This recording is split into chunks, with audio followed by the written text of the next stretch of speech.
Sports are demanding. Athletes have high demands, high energy needs, and we want them to get the right fuel for their body.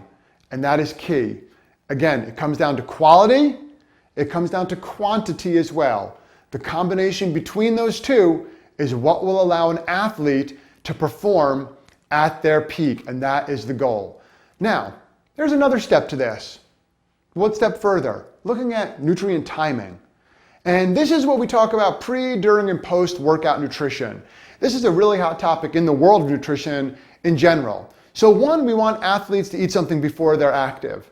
Okay, depending on how much time they have, depending on the type of sport they're doing, will determine what they eat. So in general, recommend 1 to 2 hours before their activity that they should have some kind of meal or shake.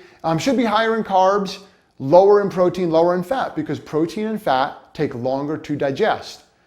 Now, that being said, that will give some energy for that upcoming performance. Of course, the goal is that they're eating carbohydrates consistently, making up the bulk of their diet, so they have maximum glycogen. Remember, I used that term earlier. That's the stored energy in their muscles and liver.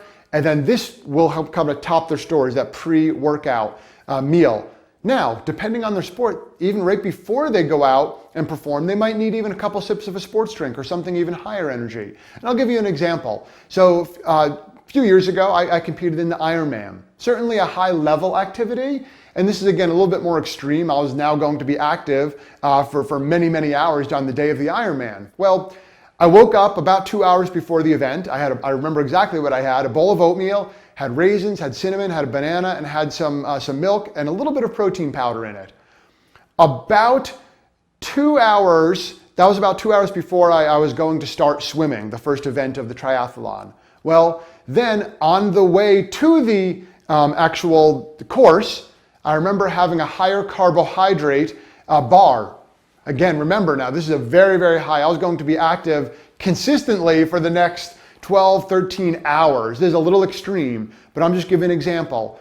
And then as I was walking down to the swimming, to the river to swim, where I did my swimming, I had a couple sips of a sports drink, a little bit more carbohydrate and also some fluids. So just think about that. Again, a little bit more extreme in terms of the length of activity, but depending on the activity people are doing and the athletes you're working with, they may need something maybe like that on a high level or a little bit less than that depending on what they're doing. Okay, during the activity, shorter event, less than 60 minutes, doesn't really require anything special. No fueling tactics that really above and beyond basic needs.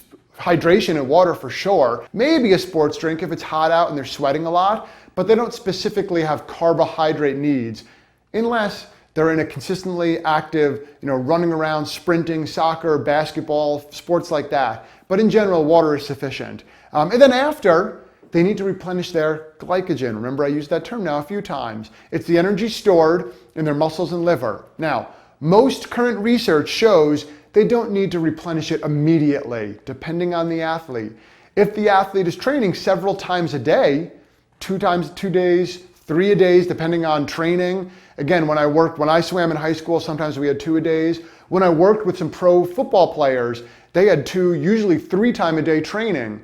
Sometimes it was once on the field, once in the weight room, and then also once with their specific position, maybe drills. So they were sometimes training 3 times a day. For them, they needed to replenish their glycogen quickly.